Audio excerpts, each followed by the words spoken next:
ബിസ്മില്ലാ അസ്സലാത്തു വസ്സലാമു അലാ റസൂലില്ലാ. ഇന്ന് നമ്മൾ സംസാരിക്കാൻ പോകുന്ന വിഷയം വളരെ പ്രധാനപ്പെട്ട ഒരു വിഷയമാണ്. ആത്മാവുള്ളവരുടെ ചിത്രങ്ങൾ അത് നിർമ്മിക്കുക, അതുണ്ടാക്കുക, അത് രൂപീകരിക്കുന്നതിനെക്കുറിച്ചുള്ള ഗൗരവമായ വിഷയമാണ്. അത് ചെയ്യുന്ന ആളുകൾക്ക് പരലോകത്ത് കിട്ടുന്ന ശിക്ഷ എത്രത്തോളം കഠിനമാണ് എന്ന് നാം മനസ്സിലാക്കണം. അപ്പോൾ അറിയാത്തവർ കുറവായിരിക്കും. ജീവനുള്ള ചിത്രങ്ങൾ വരയ്ക്കാൻ പാടില്ല, അത് തെറ്റാണ്, അത് ചെയ്യാൻ പാടില്ല എന്നത് ഒരുപാട് പേർക്ക് അറിയാമെന്ന് മനസ്സിലാക്കുന്നു. ഇനി അറിയാത്തവരോട് പറയുകയാണ്, ആത്മാവുള്ളവരുടെ ചിത്രങ്ങൾ അത് ജീവനുള്ളവരുടെ ഏതൊക്കെ ജീവനുള്ള വസ്തുക്കളുണ്ടോ അത് വരയ്ക്കാനോ, അത് രൂപീകരിക്കാനോ, അത് ചിത്രം പകർത്താനോ, അത് ഫ്രെയിം ചെയ്ത് വെക്കാനോ, ചുമരിൽ തൂക്കിയിടാൻ വേണ്ടിയിട്ടാണെങ്കിലും അല്ലെങ്കിലും കലണ്ടറുകളായിക്കോട്ടെ, ഒന്നും നമുക്ക് അനുവദനീയമല്ല. അതിൻ്റെ ഭവിഷ്യത്തുകൾ എന്തൊക്കെയാണ് നമ്മളും അതും ആ വിഷയവുമായി ബന്ധപ്പെട്ട് എത്രത്തോളം ജാഗ്രത പാലിക്കണമെന്ന ഒരു വിഷയമാണ് സംസാരിക്കാൻ ഉദ്ദേശിക്കുന്നത്. അപ്പോൾ നമുക്ക് നോക്കാം, വിഷയത്തിലേക്ക് കടക്കാം. അപ്പോൾ സഹോദരങ്ങളെ, ഞാൻ പറയുകയാണ്, അതായത് ശക്തമായിക്കൊണ്ട് നമുക്ക് വിരോധിച്ചിട്ടുള്ളൊരു കാര്യമാണ് ആത്മാവുള്ളവരുടെ ചിത്രങ്ങൾ നിർമ്മിക്കുക. നമ്മുടെ ഫോട്ടോ, അത് സെൽഫി ക്യാമറ ആയിക്കോട്ടെ, ബാക്ക് ക്യാമറയിലായിക്കോട്ടെ, അത് എടുക്കുക, വീഡിയോഗ്രാഫി എടുക്കുക, വീഡിയോയിലൂടെ നമ്മൾ പ്രത്യക്ഷപ്പെടുക, അത് നിർമ്മിക്കുക, അതൊക്കെ ചിത്രനിർമ്മാണത്തിൽ പെടും. ചിത്രനിർമ്മാണം അത്രത്തോളം വിരോധിച്ച കാര്യമാണ്. നരകശിക്ഷയ്ക്ക് നമ്മൾ പാത്രമാകുന്ന ഒരു കാര്യമാണ് ഈ ആത്മാവുള്ളവരുടെ ചിത്രങ്ങൾ നിർമ്മിക്കുക എന്നുള്ളത്. അതിലും നമ്മൾ ഇന്ന് കാണുന്ന വലിയ രീതിയിൽ ഫിത്തിന ബാധിച്ചൊരു വിഷയമാണ് ഫോട്ടോഗ്രാഫിയിലൂടെ, ക്യാമറയിലൂടെ നമ്മൾ ഉണ്ടാക്കുന്ന ചിത്രങ്ങൾ. അപ്പോൾ ഈ ചിത്രം നിർമ്മാണത്തെ ഇന്ന് പല ആളുകളും പല രീതിയിലും ചെറുതാക്കി കൊണ്ടുവരാൻ ശ്രമിക്കുന്നു. പല രീതിയിലും അത് നിർമ്മിക്കാനുള്ള ഒരു അനുവാദം കൊടുക്കുന്നു എന്നതാണ് ശരിയായ ഒരു കാഴ്ചപ്പാട്. അപ്പോൾ ഈ വിഷയവുമായി ബന്ധപ്പെട്ട ചില ഹദീസുകൾ നമുക്ക് റസൂൽ സല്ലല്ലാഹു അലൈഹി വസല്ലമയുടെ സംസാരം, അദ്ദേഹത്തിൻ്റെ സംസാരത്തിന് നേർക്കുനേർ എതിർക്കാൻ മുസ്ലിമുകളാരും നിൽക്കില്ല.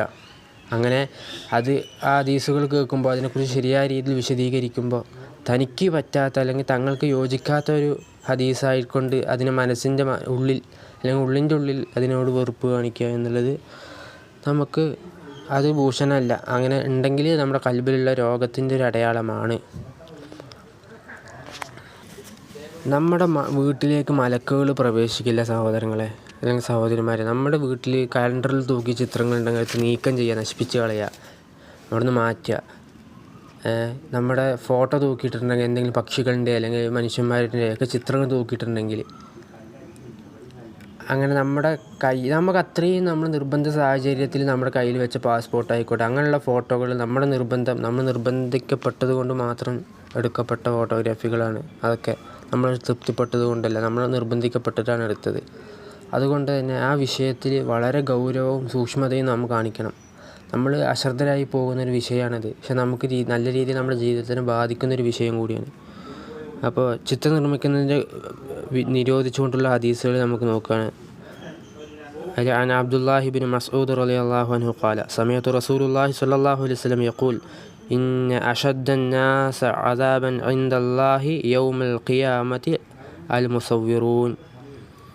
അപ്പോൾ ബുഖാരിത്തെ ഹദീസാണ്. അത് ബുഖാരി മുസ്ലിമിലുള്ള ഹദീസാണ്. ബുഖാരിയിലെ മുസ്ലിമുകളുടെ ഹദീസ് സലഫുകൾക്ക് എത്രത്തോളം പ്രാധാന്യമുള്ള, ഇന്ന് നമ്മൾ വാദിക്കുന്നതാണ് ഖുർആന് ശേഷമുള്ള പ്രമാണമാണ് സ്വഹീഹുൽ ബുഖാരി ഹദീസ് ഗ്രന്ഥം. നമ്മൾ അംഗീകരിക്കുന്നതാണ്. ഈ ഹദീസിൻ്റെ അർത്ഥം നമ്മൾ നോക്കിയാൽ അതിൽ മുസവ്വിറൂൻ എന്നാണ് എഴുതുന്നത്. മുസവ്വിറൂൻ എന്ന് പറഞ്ഞാൽ അതിൻ്റെ അർത്ഥം ചിത്രനിർമ്മാണം എന്നാണ്. ചിത്രം നിർമ്മിക്കുന്നവരെ കുറിച്ച് നബി സല്ലല്ലാഹു അലൈഹി വസല്ലം എന്ന് വന്ന ഹദീസാണ്. അള്ളാഹുവിൻ്റെ അടുത്ത് ഏറ്റവും കഠിനമായ ശിക്ഷ ലഭിക്കുന്നൊരു വിഭാഗമാണിത്. മനസ്സിലായോ? അപ്പോൾ മുസവ്വിറൂൻ എന്നുള്ളത് ചിത്രം വരയ്ക്കൽ എന്നുള്ള അതിലേക്ക് ഒതുക്കി തീർക്കാൻ എന്തിനാണ് തയ്യാറാവുന്നത്?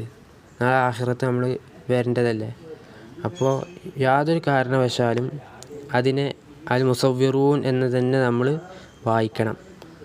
അതെന്താ പറഞ്ഞത്? അബ്ദുല്ലാഹ് ഇബ്നു മസ്ഊദ് റളിയല്ലാഹു അൻഹുവിൽ നിന്നാണ് റസൂൽ സല്ലല്ലാഹു അലൈഹി വസല്ലം പറയുന്നത് ഞാൻ കേട്ടു, നിശ്ചയമായും ഖിയാമത്ത് നാളിൽ അള്ളാഹുവിൻ്റെ അടുത്ത് ഏറ്റവും കഠിനമായ ശിക്ഷ ലഭിക്കുന്ന ഒരു വിഭാഗം ചിത്രം നിർമ്മിക്കുന്നവരാണ്.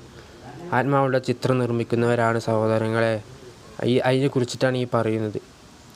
അപ്പം നമ്മളെടുക്കുന്ന സെൽഫികളോ, നമ്മളെടുക്കുന്ന ഫോട്ടോകളോ, പിന്നെ അതിനപ്പുറത്തേക്കുള്ള വിഷയം നമുക്ക് ചർച്ച നടത്താം. നമ്മുടെ ഭാര്യമാരുടെ ഫോട്ടോ, മക്കളുടെ ഫോട്ടോ ഒക്കെ പ്രചരിപ്പിക്കുകയും പ്രദർശിപ്പിക്കുകയും ഒക്കെ ചെയ്യുന്ന വിഷയം നമുക്ക് സംസാരിക്കാം.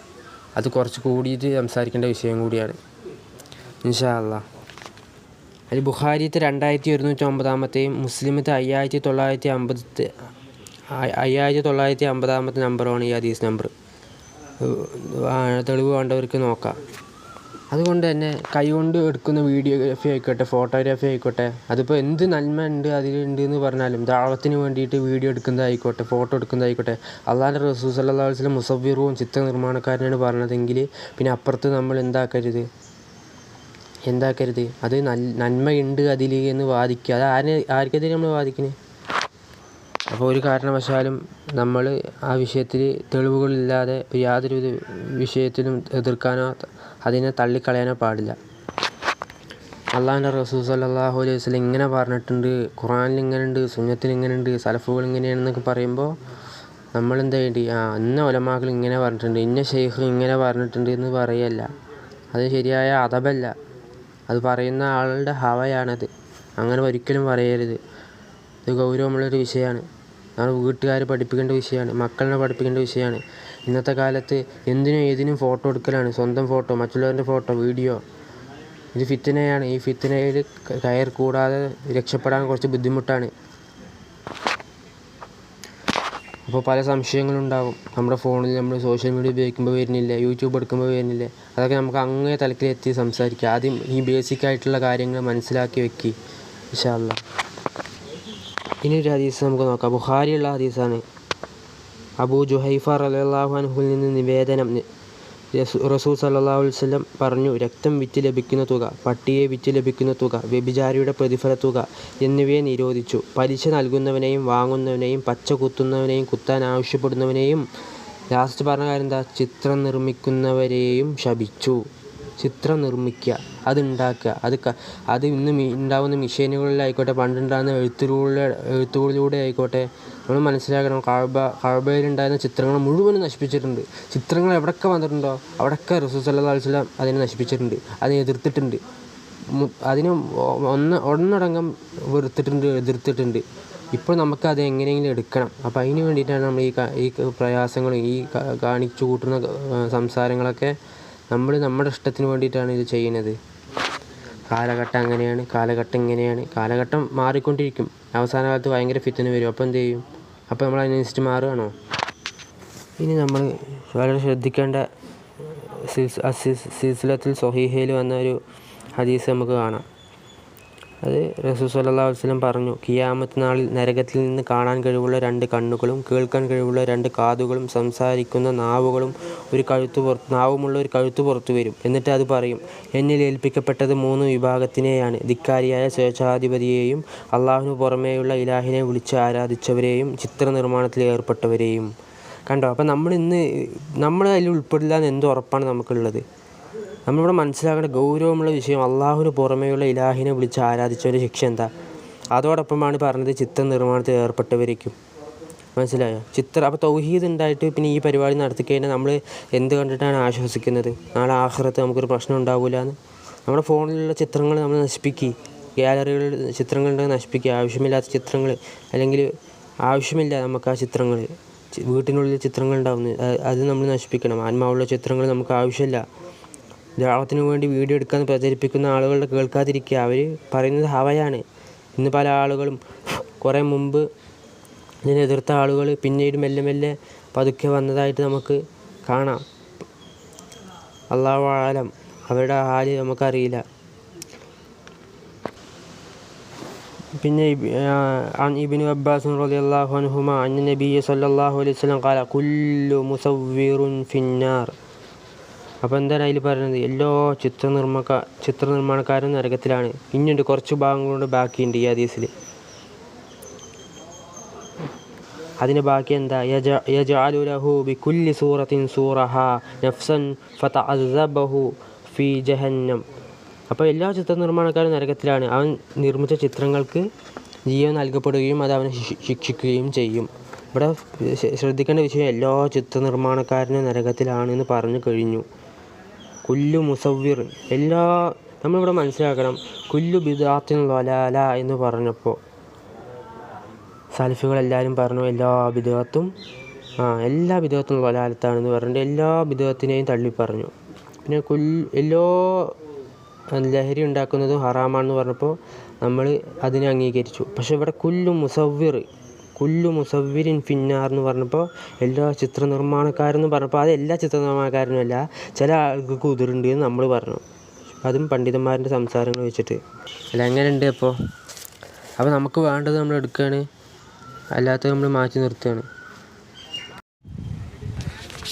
പിന്നെ ഒരു ഹദീസ് നമുക്ക് നോക്കാം. അത് ബുഖാരി മുസ്ലിമിലുള്ള ഹദീസാണ്. റസൂൽ സല്ലല്ലാഹു അലൈഹി വസല്ലം പറഞ്ഞതായി ആയിഷ റളിയല്ലാഹു അൻഹുമ നിവേദനം ചെയ്യുന്നു. ഖിയാമത്ത് നാളിൽ ഏറ്റവും കഠിനമായി ശിക്ഷിക്കപ്പെടുന്ന ജനവിഭാഗം അള്ളാഹുവിൻ്റെ സൃഷ്ടികളോട് സാദൃശ്യപ്പെടുത്തുന്നവരാണ്. അപ്പോൾ അള്ളാഹുവിൻ്റെ സൃഷ്ടികൾക്ക് സാദൃശ്യപ്പെടുത്തൽ കൂടിയാണ് ഈ തസ്വീർ ഉണ്ടാക്കുക എന്നുള്ളത്. അപ്പോൾ അള്ളാഹുവിൻ്റെ ഒരു സ്ഥാനം നമ്മൾ ഏറ്റെടുക്കാൻ വേണ്ടി ശ്രമിക്കുന്ന ഒരാളുടെ അവസ്ഥയാണ് നമ്മൾ ഇവിടുന്ന് മനസ്സിലാക്കേണ്ടത്. അതേ സഹീഹുൽ ബുഖാരി തന്നെ മുസ്ലിമിലും വന്നൊരു ഹദീസ് നമുക്ക് വായിക്കാം. അബൂ ഹുറൈറ റളിയല്ലാഹു അൻഹു പറഞ്ഞു, റസൂൽ സല്ലല്ലാഹു അലൈഹി വസല്ലം പറയുന്നതായി ഞാൻ കേട്ടു. അള്ളാഹു തആല പറഞ്ഞു, എൻ്റെ സൃഷ്ടികളോട് സാദൃശ്യപ്പെടുത്തിക്കൊണ്ട് സൃഷ്ടിക്കുവാൻ ശ്രമിക്കുന്നവനേക്കാൾ ധിക്കാരിയായവൻ ആരാണ്? അങ്ങനെയാണെങ്കിൽ അവനൊരു കറുത്ത മുഞ്ഞു ഉറുമ്പിനെ സൃഷ്ടിക്കട്ടെ, അല്ലെങ്കിൽ അവനൊരു ധാന്യമണിയെ സൃഷ്ടിക്കട്ടെ, അല്ലെങ്കിൽ അവനൊരു ബാർലി മണിയെ സൃഷ്ടിക്കട്ടെ.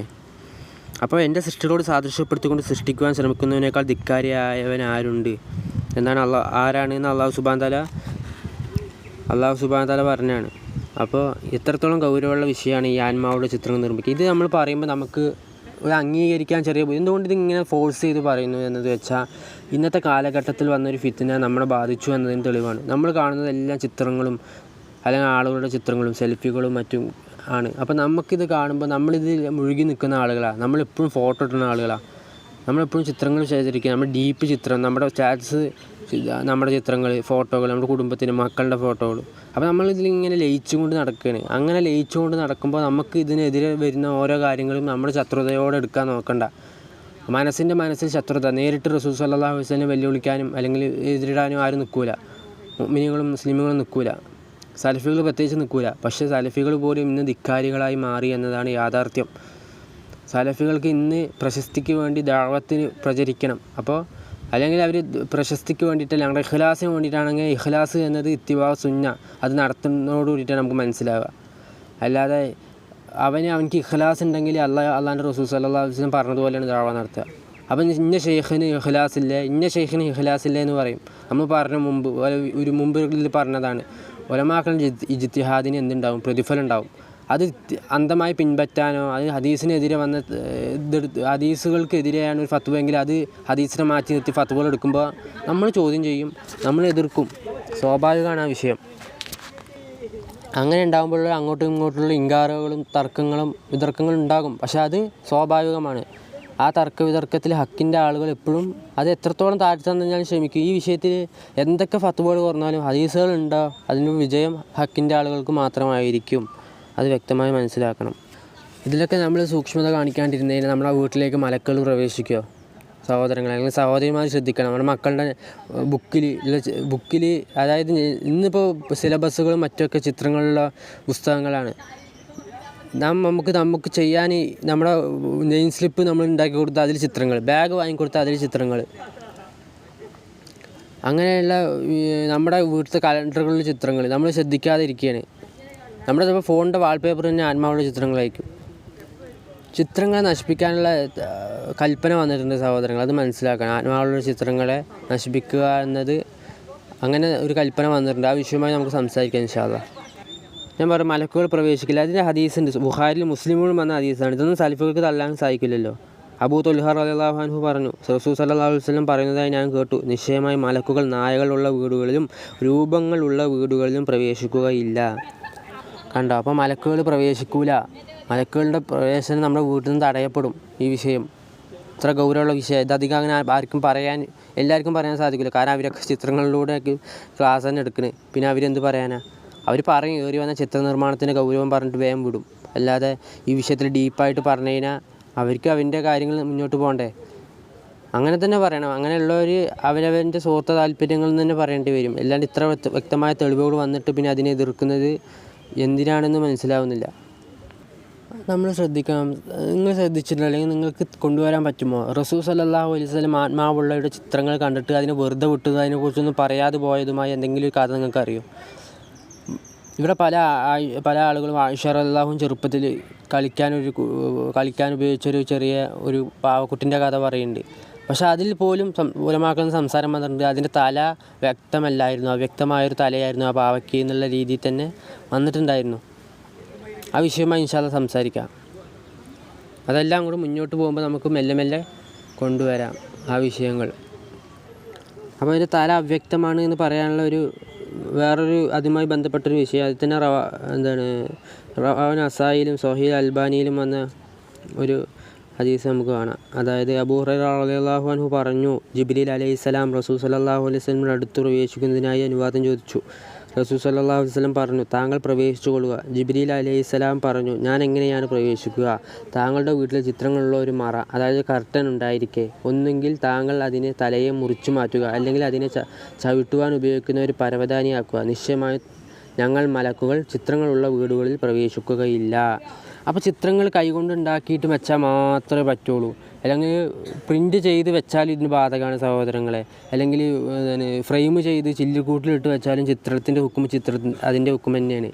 അത് നമ്മൾ ചെറുപ്പത്തിൽ ഓർമ്മിക്കാൻ വേണ്ടി വെച്ചതാണെന്നും പറഞ്ഞിട്ടൊന്നും ഒരു കാര്യമില്ല. അതൊക്കെ ഉണ്ടെങ്കിൽ നശിപ്പിച്ച് കളയുക, മാറ്റി വയ്ക്കുക, അതിനെ ഒഴിവാക്കുക, അത് നശിപ്പിച്ച് കളയുക ചിത്രത്തിനെ. അല്ലാതെ നമ്മുടെ ചെറുപ്പത്തിലുള്ള ഓർക്കാൻ വേണ്ടിയിട്ടാണ്. അങ്ങനെ തസ്വീറിൻ്റെ ഓർക്കാൻ വേണ്ടി പോലും ആത്മാവുടെ ചിത്രങ്ങൾ അതിലൂടെ സ്മരണ കണ്ടെത്തുന്നത് പോലും വേറെ അതിൻ്റെ വിഷയങ്ങൾ ഡീപ്പായി ചിന്തിച്ചാൽ, അല്ലെങ്കിൽ ഡീപ്പായിട്ട് പഠിച്ചാൽ മനസ്സിലാവും അത് എത്രത്തോളം അപകടമാണ്.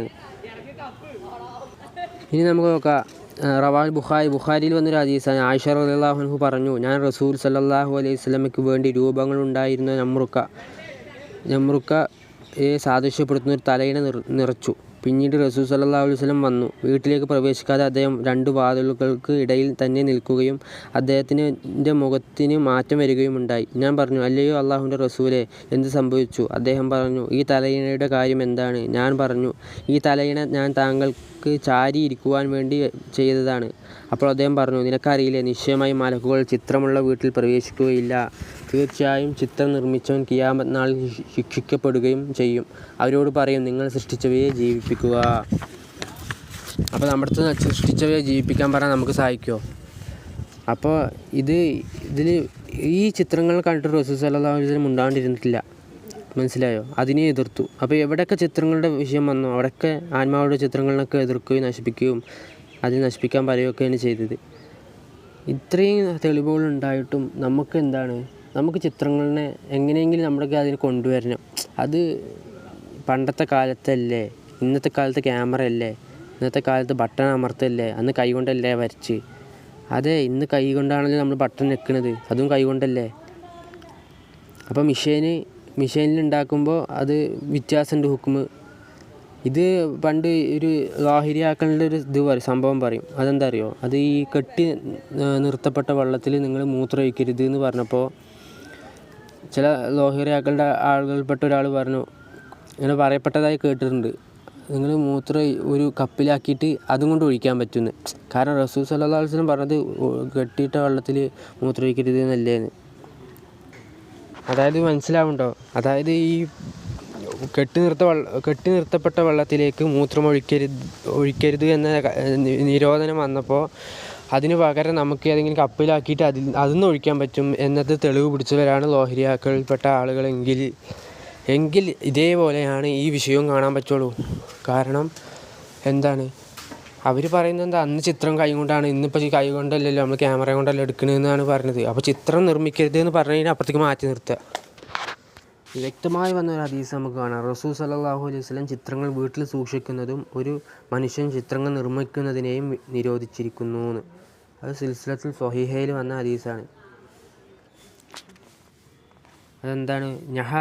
നഹാ സല്ലല്ലാഹു അലൈഹി വസല്ലം അനിസ്സൂറ ഫിൽ ബൈത്ത് വനഹാ റജുല അൻ യസ്നഉ ദാലിക്. ചിത്രങ്ങൾ വീട്ടിൽ സൂക്ഷിക്കുന്നത് ഒരു മനുഷ്യൻ ചിത്രങ്ങൾ നിർമ്മിക്കുന്നതിനെ നിരോധിച്ചു. അപ്പോൾ നിർമ്മിക്കാനും പാടില്ല, വീട്ടിൽ സൂക്ഷിക്കാനും പാടില്ല. ഇത്രയും വ്യക്തമായത് ഹദീസുകൾ ഓരോന്ന് വ്യക്തമായി 13 ഇപ്പോൾ ഈ കുറച്ച് ഹദീസ് ഞാൻ പറഞ്ഞു. ഈ ഹദീസിൽ നിന്ന് വ്യക്തമല്ലേ ഈ വിഷയം? ഈ ഹദീസിൽ നിന്ന് തന്നെ കാര്യങ്ങൾ വ്യക്തമാണ്. കൂടുതൽ വിശദീകരിക്കേണ്ട ആവശ്യമുണ്ട് എന്ന് തോന്നുന്നില്ല. എന്നിരുന്നാലും ഈ വിഷയത്തിൽ കൂടുതൽ വിശദീകരണം വേണ്ടി വരുമെന്നാണ് മനസ്സിലാക്കുന്നത്. ഇത് നമുക്ക് മനസ്സിലാവാം എന്തുകൊണ്ടാണ് ചിത്രം ഹറാമാക്കപ്പെട്ടത്, തസ്വീർ ആത്മാവുള്ള ചിത്രങ്ങൾ ഹറാമാക്കപ്പെട്ടത്.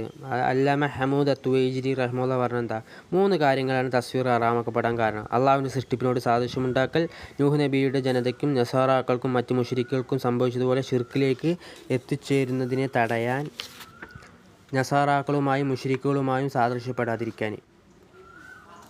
സഹോദരങ്ങൾ, ഇത് കേവലം ഇജ്തിഹാദിയായൊരു വിഷയമല്ല.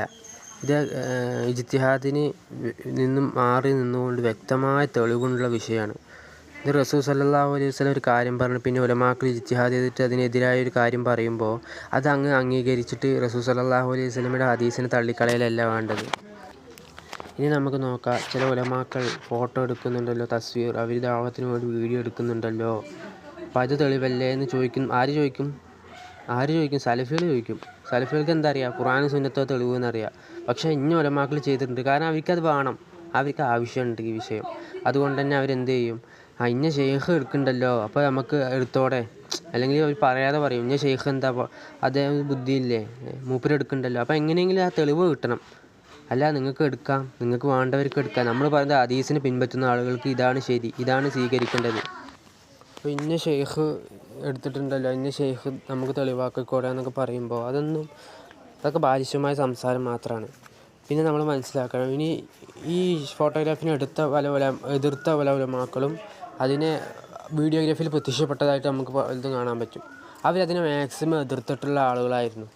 പിന്നീട് അവരുടെ സദസ്സുകളിൽ ക്യാമറകളും മറ്റും വയ്ക്കുന്നത് അവൻ്റെ അനുവാദപ്രകാരം തന്നെയാണെന്ന് നമുക്ക് വ്യക്തത പോലുമില്ല. അങ്ങനെ ഇരിക്കുക എങ്ങനെയാണ് അത് തെളിവാക്കുക എന്ന് പറയുന്നത്? ഞാൻ അങ്ങനെ വെച്ചാൽ തന്നെ തെളിവാക്കുമോ നിങ്ങൾ? അതാണോ ദീന്? അപ്പോൾ അതല്ല ദീന് എന്ന് നിങ്ങൾക്ക് വ്യക്തമായിട്ട് അറിയാം. പക്ഷേ ഈ വിഷയം കുറച്ചെന്താണ് നമുക്ക് വേണ്ടപ്പെട്ടൊരു വിഷയമാണ്. അതുകൊണ്ട് തന്നെ നമ്മൾ ആ വിഷയത്തിനെ കുറച്ച് എന്താക്കാൻ ഉദ്ദേശിക്കുകയാണ്, നമുക്കതെങ്ങനെയും കിട്ടാനുള്ളൊരു താല്പര്യം കൊണ്ട് നമ്മളതിനെ സ്വീകരിക്കാൻ നോക്കുകയാണ്. എങ്ങനെയും തെളിവ് കിട്ടാൻ വേണ്ടി നോക്കുകയാണ്. ഇത് യഥാർത്ഥത്തിൽ നമ്മൾ സാധാരണക്കാരാണ്, നമുക്കെന്ത് വേണം? ഹക്ക് വേണം. ഹക്ക് എന്താ? തെളിവുകളുണ്ട്, വ്യക്തത ഉണ്ട്, കാര്യങ്ങൾ വ്യക്തമാണ്. അതുകൊണ്ട് അത് സ്വീകരിക്കാൻ നോക്കുക. ഇന്ന ഷെയ്ഖ് ഫോട്ടോ എടുക്കാൻ അനുവദിച്ചു, അല്ലെങ്കിൽ ഇന്ന ഷെയ്ഖ് ഫോട്ടോ എടുക്കുന്നുണ്ട്, ഇന്ന ഷെയ്ഖ് ഫോട്ടോ എടുക്കാനുള്ള ഫത്വ നൽകിയിട്ടുണ്ട് എന്നല്ലാതെ കൃത്യമായി ഖുർആനും സുന്നത്തും നിങ്ങൾക്ക് തെളിവെടുത്ത് പറയാൻ പറ്റുമോ?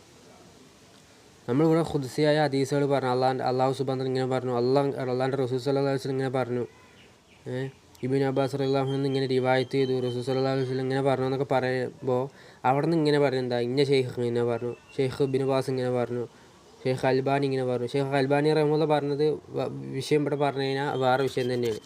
ഷെയ്ഖ് അൽബാനി റഹിമഹുല്ലാഹിൻ്റെ ഒരു വിഷയമുണ്ട്. ഇപ്പോൾ ലാസ്റ്റ് ഷെയ്ഖ് അൽബാനി റഹിമഹുല്ലാഹിൻ്റെ ശിഷ്യൻ ഇങ്ങനെ പറഞ്ഞു എന്നൊക്കെ പറഞ്ഞിട്ട് സംസാരിക്കും. നമുക്ക് ഹവ മാറ്റി വെച്ചിട്ട് പഠിക്കാനുള്ളവർ പഠിക്കുക.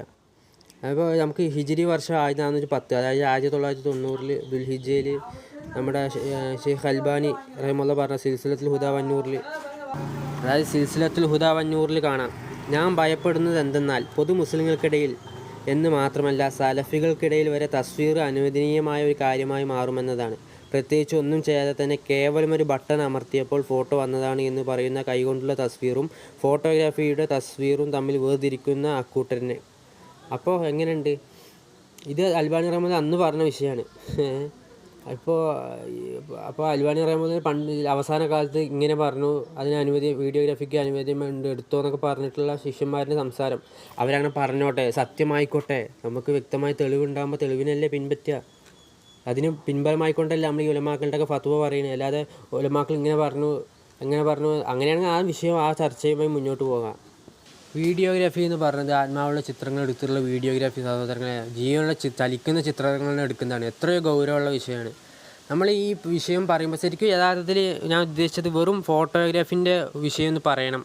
ആത്മാവുള്ള ചിത്രങ്ങളെ കുറിച്ചിട്ട് അതിൻ്റെ സാധാരണക്കാർക്ക് അത് വ്യക്തമായി കൊടുക്കണം എന്നൊരു ചിന്തയേ ഉണ്ടായിരുന്നുള്ളൂ. പക്ഷേ അത് എടുക്കാൻ തുടങ്ങിയപ്പോൾ ഇത് കേവലം അങ്ങനെ ഇതിൽ നിൽക്കില്ല. കാരണം എന്താ അറിയോ, നമ്മളിത് സാധാരണ തെളിവ് പിടിച്ച് പറഞ്ഞു കഴിഞ്ഞാൽ അതിന് ഫത്വകൾ കൊണ്ട് അല്ലെങ്കിൽ മറിച്ചിടാൻ വേണ്ടിയിട്ട് പല ആളുകളും പുറത്തുണ്ട് എന്നൊരു തോന്നൽ വന്നു. അതുകൊണ്ട് തന്നെയാണ് ഈ വിഷയം റദ്ദ് ചെയ്ത് സംസാരിക്കണം, ബാത്തിലിൻ്റെ കായികയും ബാത്തിലിൻ്റെ വാദങ്ങളിലൊക്കെ എതിർത്ത് സംസാരിക്കണം എന്നൊരു തോന്നൽ വന്നത്. അല്ലാണ്ട് നമുക്ക് റദ്ദ് കൊടുക്കാണ്ട് നമുക്കിങ്ങനെ ചില ഹക്ക് പറയാൻ പറ്റില്ല. നമുക്ക് സ്വാതന്ത്ര്യമായി പറയാം. അത് ഷെയ്ഖ് ബുഖാരിയുടെ റഹിമുള്ളയുടെ ഷെയ്ഖാണ് ഷെയ്ഖ് ഹുമൈദി. അപ്പോൾ അദ്ദേഹം എന്താണ് ഒരു ഇത് കൊടുത്തു. അദ്ദേഹം പറഞ്ഞ എനിക്ക് ഓർമ്മ ക്ലിയറായിട്ട് വരുന്നില്ല. അദ്ദേഹം പറഞ്ഞ അക്കീദൻ്റെ ഗ്രന്ഥങ്ങൾ ഉലമാക്കൾ വലിയ ശതമാനം എത്ര അക്കീദക്ക് റദ്ദാണ് ആ കിതാബിൽ ഉണ്ടാവുക. കാരണം അക്കീദ വ്യക്തമാക്കണമെങ്കിൽ ബാത്തിലിൻ്റെ കായികകൾ റദ്ദ് കൊടുക്കണം. അത് കൊടുക്കേണ്ടത് വരും, അനിവാര്യത വരും. അപ്പോൾ അങ്ങനെ മനസ്സിലാക്കിയാൽ മതി. കൂടുതൽ സാധാരണക്കാർ മനസ്സിലാക്കുക, ഫോട്ടോഗ്രാഫി നമുക്ക് പറ്റില്ല, അനുവദനീയമല്ല, അത് മനസ്സിലാക്കുക. ഈ തസ്വീറിൻ്റെ വിഷയത്തിൽ ഒരുപാട് സംഘടനകൾ, അത് തൗഹീദുൽ സുന്നത്തൊക്കെ പറയുന്ന സംഘടനകൾ തന്നെ ഇഷ്ടംപോലെ പരിപാടി. അതിനെന്താ അവന് കൂടുതൽ പറയാത്ത പറഞ്ഞിട്ട് അധികം ഫായിദ സാധാരണ സലഫികൾക്ക് കിട്ടാറില്ല. കാരണം സലഫികളിൽ കുറേ പേർക്ക് അറിയാം ഈ സംഘടനേൻ്റെ ഹാലും കാര്യങ്ങളൊക്കെ. അതുകൊണ്ടാണ് അവന് പറയാതിരിക്കുന്നത്. പക്ഷെ നമ്മൾ മനസ്സിലാക്കണം, ഇനി വേറെ ചർച്ചയാണ്. ശരി, നിങ്ങൾ ഫോട്ടോ എടുക്കണ്ട, നിങ്ങൾ വീഡിയോ എടുക്കണ്ട, ഇത് എടുക്കുന്ന ആളുകൾ എന്തിനാണ് ഇങ്ങനെ എതിർക്കാൻ നിൽക്കുന്നത്? അങ്ങനത്തെ ഒരു സംസാരിക്കും. നമ്മൾ പറയും ഖുർആനും സുന്നത്തിനുമാണോ നിങ്ങൾ എതിർത്ത് നിൽക്കുന്നത്? നമ്മൾ എതിർക്കും. അതിന് നമ്മൾ എന്താക്കണ്ട, ഇന്ന ഷെയ്ഖ് ഇങ്ങനെ അഭിപ്രായം പറഞ്ഞിട്ടുണ്ട്, അതുകൊണ്ട് നിങ്ങൾ ആ അഭിപ്രായം സ്വീകരിച്ചവരെ കുറ്റം പറയണ്ട. അത് സുന്നത്തിനെതിരാണെന്ന് വ്യക്തമാക്കിയാൽ നമ്മൾ പറയും. അത് നമ്മുടെ നിലപാടാണ്. അങ്ങനെ തന്നെ നിങ്ങൾ മനസ്സിലാക്കിക്കോ. നമുക്ക് അങ്ങനെയുള്ളൂ. അല്ലാതെ അതിനപ്പുറത്തേക്ക് നമ്മുടെ സഹാബത്തും സലഫ് സ്വാലിഹ്യങ്ങളൊന്നും എന്തല്ല ഇതുപോലത്തെ നിലപാടുകൾ അവരൊക്കെ ശിദ്ദത്ത് റസൂൽ സല്ലല്ലാഹു അലൈഹി വസല്ലമയുടെ സുന്നത്തിനെ ഒന്ന് എതിർത്ത അവർക്കുണ്ടാകുന്ന ഖീറത്തെന്താ? അതുകൊണ്ട് അത് കാണണം. പിന്നെ നമ്മൾ സാന്ദ്രമായി ലാസ്റ്റ് പറയാം അവസാനമായിട്ട്, നമ്മുടെ ഭാര്യമാരിൻ്റെ ഫോട്ടോ, നമ്മുടെ പെങ്ങന്മാരുടെ ഫോട്ടോ, നമ്മുടെ ഉമ്മാൻ്റെ ഫോട്ടോ. സഹോദരങ്ങളെ, സ്ത്രീകളുടെ വിഷയത്തിൽ നമ്മൾ കാണിക്കേണ്ട ഗൈറത്തുണ്ട്, ഗൗരവമുണ്ട്, ഒരു ദേഷ്യമുണ്ട്. അതൊന്നും നമ്മുടെ കൽബിന്ന് പോകാൻ പ്രധാനപ്പെട്ട കാര്യം ഇന്ന് സോഷ്യൽ മീഡിയ വന്നപ്പോൾ നമ്മുടെ ഭാര്യമാരുടെ അടുത്ത് സെൽഫി എടുത്ത് വിടും. അതായത് അവർ സോഷ്യൽ മീഡിയയിലൂടെ സ്റ്റോറി ഇടും. അവരുണ്ടല്ലോ, ഫോണുണ്ടല്ലോ അവർക്ക്. അപ്പോൾ അവർ സ്വാഭാവികമായിട്ടും എന്തിടും? ഫോട്ടോ എടുത്ത് ഇടാൻ തുടങ്ങും. ഉയരത്തുള്ള ആണുങ്ങളാണെങ്കിൽ അതിനെ നിയന്ത്രിക്കാൻ സാധിക്കണം. അല്ലാതെ അവർ നമ്മുടെ മേൽ ആധിപത്യം സ്ഥാപിക്കുകയല്ല വേണ്ടത്. അവർ അനാവശ്യമായ കാര്യങ്ങൾ നമ്മുടെ മേൽ ആധിപത്യമല്ല സ്ഥാപിക്കേണ്ടത്. അത് മനസ്സിലാക്കണം. കാരണം എങ്ങനെ നമുക്ക് സാധിക്കും? നമ്മൾ നാട്ടിലൂടെ നമ്മുടെ ഭാര്യമാർ നടക്കുമ്പോൾ അന്യ ആണുങ്ങൾ വന്ന് തുറിച്ച് നോക്കുകയും അല്ലെങ്കിൽ അടുത്ത് വന്ന് മുഖത്തേക്ക് ഇങ്ങനെ നോക്കുമ്പോൾ നമുക്ക് സഹിക്കുമോ? ഇല്ല. പിന്നെ എങ്ങനെയാണ് ഈ സോഷ്യൽ മീഡിയയിൽ ആയിരങ്ങൾ കാണുന്ന ഈ സോഷ്യൽ മീഡിയയിൽ നമ്മുടെ ഭാര്യമാരുടെയും പെങ്ങന്മാരുടെയൊക്കെ ഫോട്ടോ നമ്മൾ അപ്ലോഡ് ചെയ്യണത്?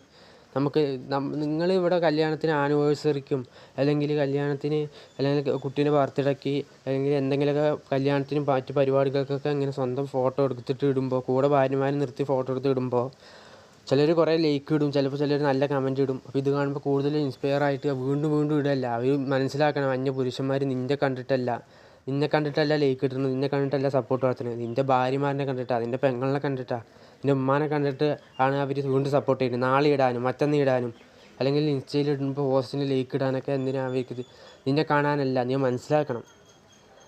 അപ്പോൾ നീ ഒരു ബുദ്ധി ആയി നടക്കരുത്. അതാണ് നിന്നോട് പറയുന്നത്. ആത്മാവുള്ള ചിത്രങ്ങളുടെ ഗൗരവം പറഞ്ഞല്ലോ. അപ്പോൾ പിന്നെ സ്വന്തം ഭാര്യയും നമ്മുടെ കുടുംബത്തിലെ സ്ത്രീകളെ പുറത്ത് കാണിക്കുക എന്നുള്ളത് എത്രത്തോളം ഗൗരവമാണ്? ഇതിന് ചുട്ട മറുപടിയാണ് ശരിക്കും തരേണ്ടത്. എന്താ അറിയോ? ഇത് നമ്മൾ പറഞ്ഞാൽ നിങ്ങളോട് ഇങ്ങനെ സംസാരിക്കുന്നത് എന്താ അറിയോ? ഇതൊക്കെ ശരിക്കും നമ്മൾ കാരണവന്മാരിങ്ങനെ നമ്മളെ വടിയെടുത്ത് അടിക്കുമല്ലോ, അതുപോലെ അടിച്ച് ശരിയാക്കേണ്ട വിഷയങ്ങളാണ്. കാരണം ഇതൊക്കെ പറഞ്ഞു തരേണ്ട ഒരു ആവശ്യമില്ല. പക്ഷെ ഇത് പറഞ്ഞു തരേണ്ടി വരികയാണ്. അതാണ് ഈ കാലഘട്ടത്തിൽ വന്ന ഫിത്തിനല്ല, കാലഘട്ടത്തിൽ ജനങ്ങൾ മാറി വരുമ്പോൾ ഉണ്ടാകുന്ന ഫിത്തിന. കാലം നിയന്ത്രിക്കുന്ന അള്ളാഹുവാണ്. അപ്പോൾ നമ്മൾ മനസ്സിലാക്കുക. ഇനി പ്രധാനപ്പെട്ട കാര്യം, നമ്മുടെ ഞാമത്തുകൾ എടുത്തിട്ട് എന്താക്കരുത്? അത് പ്രചരിപ്പിച്ച് കണ്ണേറ് വാങ്ങാൻ നിൽക്കണ്ട. കണ്ണേറിനെ നിഷേധിക്കുന്ന കുറേ സാധനങ്ങൾ വേറെ ഉണ്ട്. അത് വേറെ റദ്ദ് പറഞ്ഞാൽ ഇങ്ങനെ പറയണം. കണ്ണേറിന് സിഹറിനെയൊക്കെ നിഷേധിക്കുന്ന ആളുകളുണ്ട്. അത് ഞാൻ പറഞ്ഞു, വെറുതെ ആയി പരിപാടിക്ക് നിൽക്കണ്ട. ഞാമത്തുകൾ പോകും. ഒരു കാറ് വാങ്ങി നീ എടുത്തിട്ട് എന്താക്കണ്ട? ഇന്നത്തെ കാലത്ത് ഫിത്തനകൾ പടർന്ന കാലത്താണ്. മനസ്സിലായോ? ഫിത്തനകൾ പടർന്ന കാലത്താണ് നമ്മളൊക്കെ ജീവിക്കുന്നത്. നമ്മുടെ ഞാമത്തുകൾ പോകാൻ കണ്ണേറ് എന്ന് പറയുന്നത് അവൻ്റെ പവർ കൊണ്ടല്ല. ചിലപ്പോൾ നമ്മുടെ സ്വന്തത്തിന് തന്നെ കണ്ണേറ് കിട്ടും. അത് അള്ളാഹു വച്ചൊരു സബബാണ്. അള്ളാഹു സുബ്ഹാനഹു വ തആല അവൻ്റെ ഞാമത്തിനെ സ്തുതിക്കാനും അള്ളാഹിനെ സ്തുതിക്കാനും വേണ്ടിയിട്ട് മറ്റ് ഹിക്മത്തുകളും വെച്ച ഒരു എന്താണ് ഒരു സബബാണ്, കാരണമാണ്. അപ്പോൾ നമ്മൾ ചിലപ്പോൾ കണ്ണീർ നമ്മുടെ കുടുംബത്തിൽ തന്നെ നമ്മുടെ ഭാര്യയ്ക്ക് ചിലപ്പോൾ നമ്മുടെ നിന്ന് കണ്ണീർ വെച്ചാൽ എന്തെങ്കിലും കാര്യം കൊണ്ട് നമ്മൾ അസൂയപ്പെടുക നോക്കുക, അല്ലെങ്കിൽ പ്രത്യേകതരം അസൂയയോടുകൂടി നമ്മുടെ കുടുംബക്കാരിലേക്ക് നോക്കുമ്പോൾ ഉണ്ടാകുമ്പോൾ നമ്മൾ ദുആ ചെയ്യണം. അല്ലാഹുമ്മ ബാരിക് അല്ലെങ്കിൽ ബാറക്കല്ലാഹ് തുടങ്ങി നമ്മൾ ദുആ ചെയ്യണം. നമ്മൾ സ്വന്തത്തിൽ കണ്ട മാഷാ അല്ലാഹ് ലാ ഖുവ്വത്ത ഇല്ലാ ബില്ലാഹ് തുടങ്ങിയ ദുആകൾ നമ്മൾ ഉണ്ടാവണം. അല്ലെങ്കിൽ നമ്മളറിയാതെ കണ്ണീർ കട്ടും. അപ്പോൾ ശരിക്കും അസൂയാലുക്കളായ നമ്മുടെ കുടുംബക്കാർ ഉണ്ടെങ്കിൽ, കൂട്ടുകാരുണ്ടെങ്കിൽ, നാട്ടുകാരുണ്ടെങ്കിൽ നമ്മൾ നന്നാവുന്നത് ചിലപ്പോൾ അസൂയയോട് കാണുന്ന ആളുകളുണ്ടെങ്കിൽ നമ്മുടെ ഞമ്മത്ത് തെറിച്ചു പോകും. കുട്ടികളുടെയൊക്കെ ഫോട്ടോ ഇടുമ്പോൾ സൂക്ഷിക്കുക. അതിൻ്റെയൊക്കെ ഫോട്ടോ ഇടുമ്പോൾ കുട്ടികൾക്ക് ചിലപ്പോൾ നല്ല അസുഖങ്ങളായിരിക്കും എപ്പോഴും. എന്താണ് സ്ഥിരം ഫോട്ടോ എടുത്തിട്ട് വാട്സപ്പിൽ നിന്ന് സ്റ്റാറ്റസിലായിരിക്കും. അത് ശ്രദ്ധിക്കാനാണ്. അല്ലെങ്കിൽ സോഷ്യൽ മീഡിയയിൽ ഇടലായിരിക്കും. കുട്ടികളില്ലാത്ത എത്ര ആളുകളുണ്ടാവും. പിന്നെ ഭക്ഷണത്തിൻ്റെ അടുത്ത് ഇടുക. ഇത് അങ്ങോട്ട് പറഞ്ഞാൽ അങ്ങോട്ട് എത്താതെ അങ്ങോട്ട് പോകും. അപ്പോൾ ശ്രദ്ധിക്കുക. ഇൻഷാ അല്ലാഹ് സംസാരങ്ങൾ തെറ്റു വെച്ചാൽ അല്ലാഹു പുറത്തു തരട്ടെ. അസ്സലാമു അലൈക്കും വറഹ്മത്തുള്ളാഹി വബറകാതുഹു.